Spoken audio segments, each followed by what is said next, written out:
Hello friends, എല്ലാവർക്കും good morning. അപ്പോൾ ഇന്നത്തെ ഒരു സൂപ്പർ ഹിറ്റ് വിശേഷത്തിലേക്ക് എല്ലാവർക്കും സ്വാഗതം. അങ്ങനെ നമ്മുടെ ശിവൻ ബാലന് ഊണൊക്കെ വിളമ്പി കൊടുത്തതിന് ശേഷം അതെല്ലാം കഴിച്ച് സന്തോഷത്തോടു കൂടി തന്നെ ബാലൻ കൈ കഴുകാനായിട്ട് പോവുകയാണ്. അപ്പോൾ അവിടെ എന്ന് വെച്ചാൽ അവിടുത്തെ ആ സ്റ്റാഫാണെങ്കിൽ ശിവനോട്, അല്ല ശിവ, എന്തു പറ്റി, എന്തെങ്കിലും പ്രശ്നമുണ്ടോ ബാലേട്ടന്? തീട്ടനപ്പോഴേ ഒരു പ്രശ്നമില്ല, ബാലേട്ടൻ ഒരു കൂട്ടുകാരനെ കാണാൻ വേണ്ടി വന്നതാ, അങ്ങനെ ഇവിടെ വന്ന് ഭക്ഷണം കഴിക്കണമെന്ന് തോന്നി, കഴിച്ചു, അത്രേ ഉള്ളൂ. അത്രേ ഉള്ളോ?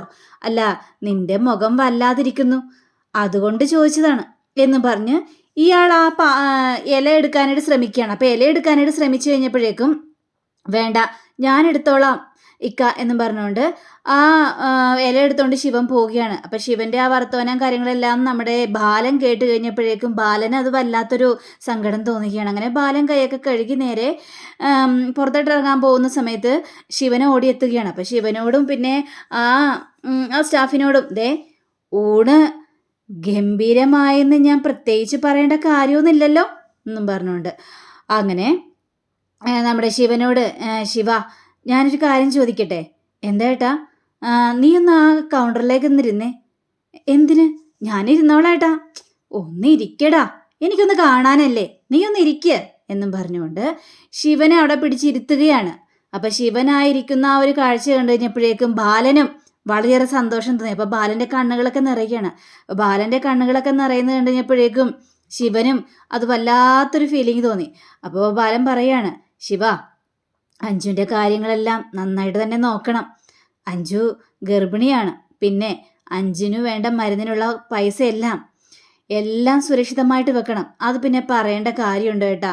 ഞാൻ എല്ലാം നല്ല രീതിയിൽ തന്നെ കൈകാര്യം ചെയ്യുന്നുണ്ട്, അതേപോലെ തന്നെ ഞാനാക്കിക്കോളാം എന്നും പറഞ്ഞ്, എങ്കിൽ പിന്നെ ഏട്ടൻ ഇറങ്ങിക്കോട്ടെ. ശരി ഏട്ടാ. അയ്യോ, എണീക്കണ്ട, നീ അവിടെ തന്നെ ഇരുന്നോ, ഏട്ടൻ പൊയ്ക്കോളാം. ഇനി ഏട്ടനെ യാത്ര അയക്കാൻ വേണ്ടി നീ അവിടെ വന്ന് നിൽക്കണ്ട കേട്ടോ എന്നും പറഞ്ഞ് ബാലൻ അവിടെ നിന്ന് പോവുകയാണ്. അപ്പോൾ ബാലൻ അവിടെ നിന്ന് പോയ സമയത്താണ് ശിവനൊരു കോള് വരുന്നത്. അപ്പോൾ ശിവൻ ആ കോള് ഭയങ്കര ശ്രദ്ധ ചെലുത്തുകയാണ്. അപ്പോൾ ബാലൻ ഇത് കാണുകയാണ്. അപ്പോൾ ജനലിപ്പോഴും കൂടി നോക്കിയിട്ട് ശിവൻ അങ്ങോട്ട് നോക്കുന്നില്ല. പക്ഷെ ശിവൻ കോൾ ചെയ്തുകൊണ്ടിരിക്കുന്നത് കൊണ്ടാണ് ശിവൻ അങ്ങോട്ട് നോക്കാതിരുന്നത്. ഭയങ്കര സങ്കടത്തോടു കൂടി തന്നെ ബാലൻ അവിടെ നിന്ന് ഇറങ്ങി പോവുകയാണ്. അങ്ങനെ പിന്നീട് കാണിക്കുന്നത് നമ്മുടെ സാന്ത്വനം വീടാണ്. അപ്പോൾ സാന്ത്വനം വീട്ടിൽ കണ്ണൻ ഫോൺ നോക്കിയോ അങ്ങനെ എന്തൊക്കെയോ വായിച്ചു ഇങ്ങനെ ഇതൊക്കെ ഇരിക്കുകയാണ്. ഇരിക്കുന്ന സമയത്താണ് ജയന്തി അങ്ങോട്ട് വരുന്നത്. അപ്പോൾ ജയന്തി അങ്ങോട്ട് വരുന്നത് കണ്ടു കഴിഞ്ഞപ്പോഴേക്കും, അയ്യോ, ഈ മാരണം ഇപ്പോഴും വരുന്നുണ്ട് ഈ കുടുംബത്തിലേക്ക് എന്ന് ചിന്തിച്ച് കണ്ണൻ ഇങ്ങനെ ഇരിക്കുമ്പോൾ ജയന്തി അങ്ങോട്ട് വന്നിട്ട്, ഇതാരെ, കണ്ണനോ? എന്താ കണ്ണ, നിന്റെ ബിസിനസ്സൊക്കെ എങ്ങനെ പോകുന്നു? നിന്റെ ബിസിനസ് എല്ലാം ശരിയായോ? ബിസിനസ് എല്ലാം ശരിയായിട്ടൊന്നുമില്ല, ശരിയായിക്കൊണ്ടിരിക്കുന്നു. അല്ല കണ്ണ, എന്ത് ബിസിനസ് ഇത്? എനിക്ക് മനസ്സിലായില്ല. ഇതിനൊക്കെ എന്തോരം പൈസ വേണ്ടി വരും? അല്ല, ബാലൻ നിനക്ക് പൈസ എല്ലാം തന്നായിരുന്നോ? കേട്ട് കഴിഞ്ഞപ്പോഴേക്കും, ബിസിനസ് ഇന്ന ബിസിനസ്സാണെന്ന് പറഞ്ഞുകൊണ്ട് ആ ബിസിനസ്സിൻ്റെ പേര് പറഞ്ഞു കൊടുക്കുകയാണ് കണ്ണൻ. പിന്നെ 60 ലക്ഷം രൂപ വേണം. 60 ലക്ഷോ ഈ ബിസിനസ്സിനോ? നീ എന്തൊക്കെയാ പറയുന്ന കണ്ണ? 60 ലക്ഷം രൂപയ്ക്കോ ഒരു ബിസിനസ് നടത്താനോ? അത് ഞാൻ ഒറ്റക്കല്ല, പാർട്ട്ണർഷിപ്പോട് ചേർന്നാണ് ഈ ബിസിനസ് നടത്തുന്നത്. ആണോ കണ്ണ? എങ്കിൽ ഞാനൊരു കാര്യം പറയട്ടെ, സേതുവേട്ടനും അവിടെ ഇതിൽ കൂട്ടിക്കൂടെ? എന്ത്, സേതുവേട്ടന് 60 ലക്ഷം ഉണ്ടോ കൊടുക്കാനായിട്ട്? അയ്യോ, അതൊന്നുമല്ല, സേതുവേട്ടൻ്റെ കയ്യിൽ അത്രയും പൈസ ഇല്ലെന്ന് അറിയാലോ. പാർട്ട്ണർഷിപ്പായിട്ടൊന്നും അല്ലെന്നേ, അവിടെ നിന്റെ കമ്പനിയിൽ മാനേജറായിട്ടോ സൂപ്പർവൈസറായിട്ടോ അങ്ങനെ എന്തെങ്കിലും ജോലി കൊടുത്താൽ മതി കണ്ണ. ഇത് കഴിഞ്ഞപ്പോഴേക്കും, ആദ്യം കമ്പനി ഒന്ന് തുടങ്ങട്ടെ, അതിനുശേഷം നമുക്ക് ആലോചിക്കാം എന്ത് വേണോന്ന്. അല്ല കണ്ണ, സോറി, അല്ല ജയന്തി എടുത്തി, എന്താണാവോ ഇപ്പം തന്നെ ഇങ്ങോട്ട് പോകുന്നത് എന്ന് ചോദിക്കുകയാണ്. അത് പിന്നെ ദേവിയെടുത്ത് വിളിച്ചിട്ടാണ്. ദേവിയെടുത്ത് വിളിച്ചിട്ടോ? അതെ, ദേവിച്ച് വിളിച്ചിട്ടാണ് ഞാനിങ്ങോട്ട് വന്നത്. എന്തോ നിന്നെ അത്യാവശ്യമായിട്ട് കാണാനുണ്ടെന്നോ പറയാനുണ്ടെന്നോ എന്നൊക്കെ പറഞ്ഞു.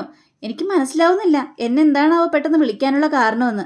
എങ്കിൽ പിന്നെ ഞാൻ അങ്ങോട്ട് ചെല്ലട്ടെ എന്നും പറഞ്ഞ് ജയന്തി അങ്ങോട്ട് അകത്തേക്ക് പോവുകയാണ്. അപ്പം ജയന്തി അകത്തേക്ക് പോയി കഴിഞ്ഞപ്പോഴേക്കും കണ്ണനൊരു ഡൗട്ട്, ഇതെന്താണാവോ ദേവിയെടുത്തി ജയന്തിയെടുത്തിയെ വിളിച്ചു വരുത്തിയത്? ഇനി എന്തെങ്കിലും കാരണം ഉണ്ടായിരിക്കോ? അല്ല, ഈ വീട്ടിൽ വരുന്നത് പോലും ഇഷ്ടമല്ല, പിന്നെ ജയന്തിയെടുത്തി വിളിച്ചു വിളിച്ചതിൻ്റെ കാര്യമൊന്നുമില്ലല്ലോ. അങ്ങനെ നമ്മുടെ ജയന്തി നേരെ അകത്തേക്ക് ചെന്നിട്ട് ദേവി ദേവി എന്ന് പറഞ്ഞിട്ട് വിളിക്കുകയാണ്. ഞാൻ ഇവിടെ ഉണ്ട് ജയന്തിയെടുത്തി. ആഹാ, നീ ഇവിടെ ഉണ്ടോ? അല്ല, നീ എന്തിനാണ് ദേവി എന്നോട് ഇങ്ങോട്ട് വരാനായിട്ട് പറഞ്ഞത്? പറയാന്നേ, ജയന്തി എടുത്ത് ഇങ്ങോട്ട് വാ എന്നും പറഞ്ഞ് ജയന്തിയെ വിളിച്ചുകൊണ്ട് നേരെ ആ മേശയുടെ അരികിലേക്ക് ചെല്ലുന്ന ആ പാത്രങ്ങളെല്ലാം ഇങ്ങനെ തുറന്നു കാണിക്കണം. അതിൽ ലഡു, ജിലേബി, അലുവ, അങ്ങനെ കുറെ സാധനങ്ങൾ നിരത്തി വെച്ചിരിക്കുകയാണ്. ജയന്തിയായിട്ട് ഇവിടെ ഇരുന്നേ. ആ ഇത് കണ്ടു കഴിഞ്ഞപ്പോഴേക്കും ജയന്തി ആകെ അന്തം വിട്ട് ഇങ്ങനെ നോക്കി നിൽക്കുകയാണ്. അല്ല, എനിക്കൊന്നും മനസ്സിലായില്ല. ഇതെല്ലാം കാണിക്കാൻ വേണ്ടിയാണോ നീ എന്നെ ഇങ്ങോട്ട് വിളിച്ചു വരുത്തിയത്? ഇതെല്ലാം എന്തിനാ എന്നെ കാണിക്കുന്നത്? അതൊന്നും അല്ലെന്നേ, ഇത് ദേവിയേച്ചി ജയന്തി എടുത്ത് കഴിക്കാനാണ്. ഇതെല്ലാം കഴിച്ചോന്നേ? അല്ല, എന്നോട് എന്താ പറയാനുള്ള നീ പറഞ്ഞില്ല. പറയാം. ഇത് മാത്രമല്ല, ഇനിയും സർപ്രൈസ് ഉണ്ട്. അങ്ങനെയും പറഞ്ഞുകൊണ്ട് ദേവി അകത്തേക്ക് പോവുകയാണ്. അപ്പോഴാണ് അഞ്ജു വരുന്നത്. അപ്പം അഞ്ജു വരുന്നത് കണ്ടു കഴിഞ്ഞപ്പോഴേക്കും ജയന്തി, അഞ്ജു, എനിക്ക് മനസ്സിലാവുന്നില്ല അഞ്ജു, ദേവിക്ക് എന്താ എന്നോട് പ്രത്യേക സ്നേഹം? അല്ല, ഇങ്ങോട്ട് ഞാൻ വരുന്നത് പോലും ദേവിക്ക് ഇഷ്ടമല്ല. ഇപ്പോൾ ദേ എന്നെ വിളിച്ചു വരുത്തിയിരിക്കുന്നു. എന്നിട്ട് നിനക്ക് എന്തൊക്കെയോ സർപ്രൈസ് ഉണ്ട് എന്നും പറഞ്ഞുകൊണ്ട് എനിക്ക് എന്താണ് കാര്യം എന്നൊന്നും മനസ്സിലാവുന്നില്ല അഞ്ജു. എന്ത് ഇതിനുള്ള സ്നേഹത്തിനുള്ള കാരണം എന്നും വിചാരിച്ച് നമ്മുടെ ജയന്തിയാണെങ്കിൽ ആകെ ടെൻഷൻ അടിച്ച് നിൽക്കുകയാണ്. അപ്പോഴാണ് ദേവി അങ്ങോട്ട് വരുന്നത്. അപ്പം ദേവി അങ്ങോട്ട് വന്നിട്ട്, ദേ ഇതാണ് ജയന്തി എടുത്തേക്ക് ഞാൻ തരാനുള്ള ഗിഫ്റ്റ്. ഇതെന്ത് ഗിഫ്റ്റാണ്? ഇതേ ഞാൻ ഇന്നേ വരെ ഉടുക്കാത്ത സാരികളാണ്. ഇത് കേട്ട ജയന്തി ആണെങ്കിൽ ആക്രാന്തം മൂത്തിട്ട് അതെല്ലാം തുറന്നു കഴിഞ്ഞപ്പോഴേക്കും നല്ല പട്ടുസാരികൾ. കൊള്ളാലോ, അടിപൊളിയാണല്ലോ എന്നും പറഞ്ഞുകൊണ്ട് ആ സാരിയൊക്കെ ഇങ്ങനെ ദേഹത്ത് ഇങ്ങനെ വെച്ചൊക്കെ നോക്കിയാണ്. അപ്പോൾ അത് ജയന്തിക്ക് ഭയങ്കര ഇഷ്ടമായി. എന്താ, ജയന്തിക്ക് ഇഷ്ടപ്പെട്ടോ? പിന്നെ അല്ലാതെ. എന്നാലേ ഇതെല്ലാം കഴിക്കുക, ഞാൻ പോയി ചായ എടുത്തിട്ട് വരാം. ശരി മുത്തേ. അപ്പം ഇന്നേ വരെ വിളിക്കാത്ത വിളികളൊക്കെയാണ് നമ്മുടെ ദേവിയെ ജയന്തി വിളിക്കുന്നത്. അങ്ങനെ ദേവി ചായ എടുക്കാനായിട്ട് പോവുകയാണ്.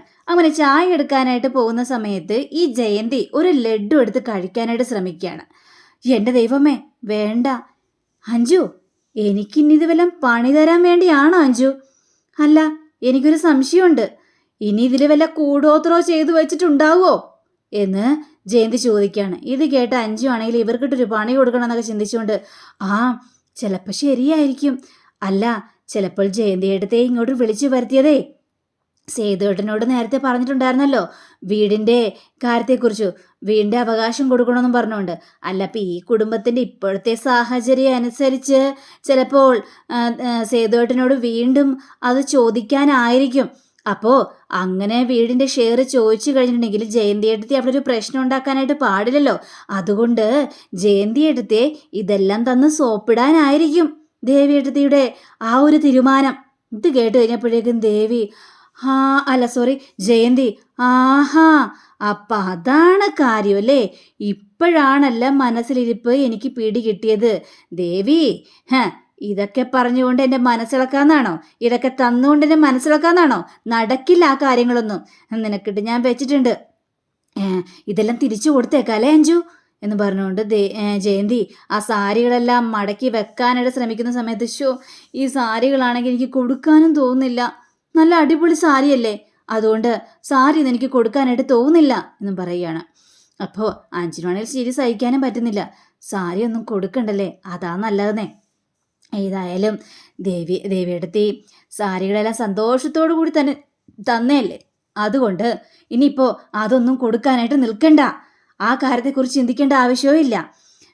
ഞാൻ പറഞ്ഞ കാര്യങ്ങളൊന്നും ഏതായാലും ദേവിയേച്ചിയോട് പറയണ്ട.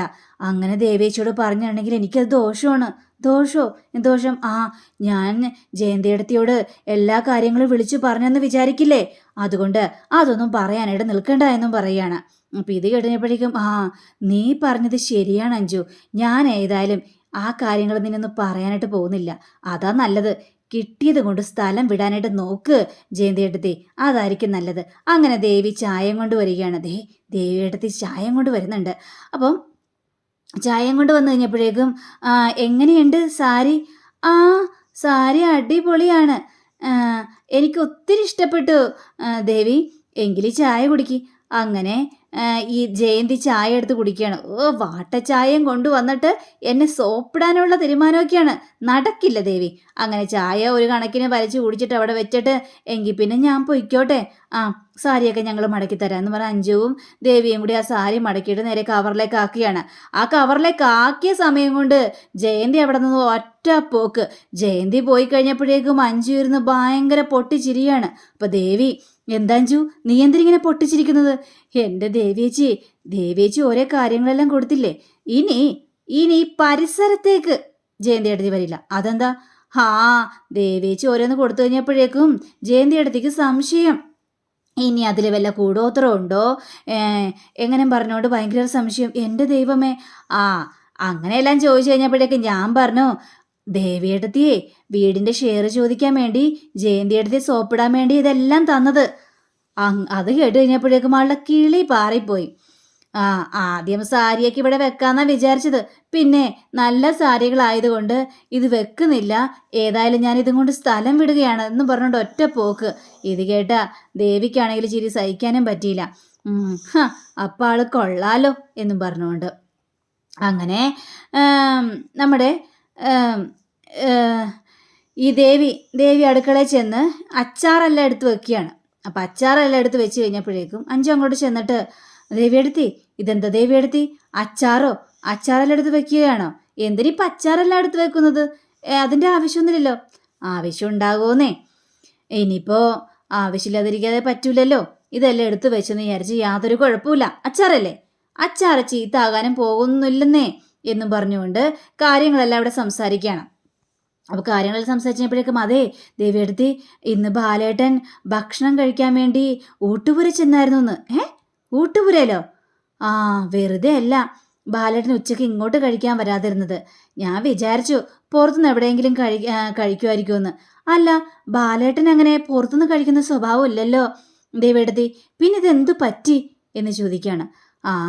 ഓരോരോ ശീലങ്ങൾ മാറുകയല്ലേ. അല്ല ദേവിയെടുത്തിയോട് ഞാനൊരു കാര്യങ്ങൾ ചോദിക്കട്ടെ. എന്ത് കാര്യം? അതെ, അപ്പു അങ്ങനെ പറഞ്ഞത് കൊണ്ടാണോ ദേവിയെടുത്തി ഇങ്ങനെ മാറിയതോ? അപ്പു എന്തു പറഞ്ഞുകൊണ്ട്? അല്ല, അപ്പു ഇങ്ങനെ കുറെ കാര്യങ്ങളെല്ലാം പറഞ്ഞല്ലോ, അതുകൊണ്ടാണോ ദേവിയെടുത്തി മാറിയത്? അതൊക്കെ നിനക്ക് വെറുതെ തോന്നിയതാണ്. എനിക്കൊരു മാറ്റവും സംഭവിച്ചിട്ടില്ല. ഇല്ല, ദേവിയെടുത്തി ശരിക്കും മാറിയിട്ടുണ്ട്. അതെനിക്ക് മനസ്സിലാവുന്ന കാര്യം തന്നെയാണേ. പിന്നെ അവള് വരട്ടെ, അവളോട് ചില കാര്യങ്ങളെല്ലാം ഞാൻ ചോദിക്കുന്നുണ്ട്. വേണ്ട അഞ്ജു, ഇനി ഇതിൻ്റെ പേരും ചൊല്ലൊരു പ്രശ്നം വേണ്ട. ഞാൻ ഇപ്പം ഏതായാലും ചോദിക്കുന്നില്ല. അവൾക്കൊരു മാപ്പ് പറച്ചിലുണ്ടല്ലോ, അങ്ങനെ മാപ്പ് പറയാൻ വേണ്ടി ദേവിയെടുത്തിയുടെ മുന്നിൽ വരുമല്ലോ, അപ്പം ഞാൻ ചോദിക്കുന്നുണ്ട്. വേണ്ട, എന്നാലും ചോദിക്കേണ്ട. അവൾ മാപ്പ് പറയേ, എന്ത് പറഞ്ഞിട്ട് വേണമെങ്കിലും പൊയ്ക്കോട്ടെ. അതിനിപ്പോൾ കൂടുതൽ കാര്യങ്ങളൊന്നും ചോദിക്കാനായിട്ട് നിൽക്കണ്ട. നീ കൂടുതൽ കാര്യങ്ങൾ ചോദിച്ച് പ്രശ്നം ഉണ്ടാക്കാൻ നിൽക്കണ്ട.